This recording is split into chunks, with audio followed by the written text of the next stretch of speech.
Before we go today, I want to take a few minutes to remember a journalist taken from us way too soon. KBIA listeners probably remember Aviva Okeson-Haberman. She was a reporter here through her time at the Missouri School of Journalism until 2019. She died on April 25th, 2 days after she was struck by a stray bullet inside her Kansas City home. During her time here at KBIA, Aviva did some magnificent reporting alongside Kyra Haas on the struggles caregivers of those with autism face, and an award-winning piece investigating the unanswered calls to the state's elder abuse hotline. Here's News Director Ryan Famuliner.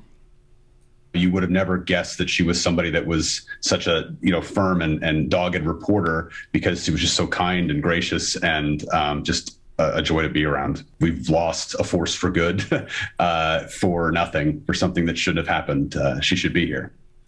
So Aviva's loss is profound, and it's profound for a lot of us here, myself included. She was one of my students.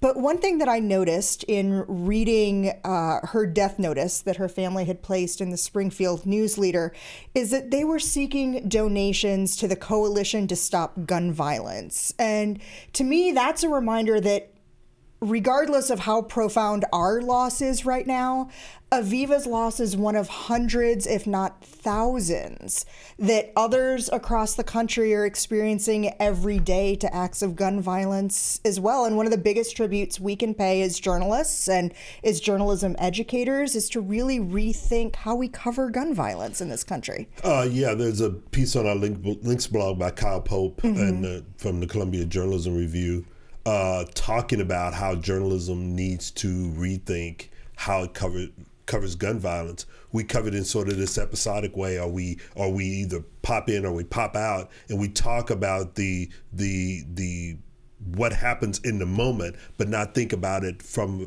a long-term perspective, which is something I think definitely we need to do, and talk about it in terms of policy and what's not being done, and how that gets stifled each and every time we have these horrific instances of gun violence, whether you're talking about the individual in this particular case, or you talk about the mass shootings that we covered ad nauseum. I mean, there was a lull during the pandemic, but just since the pandemic, it has really exploded. And the violence there wasn't a lull in the violence. No. There was a lull in the coverage because journalists were busy covering other things. The best way to pay tribute to Aviva is to continue the work. Exactly.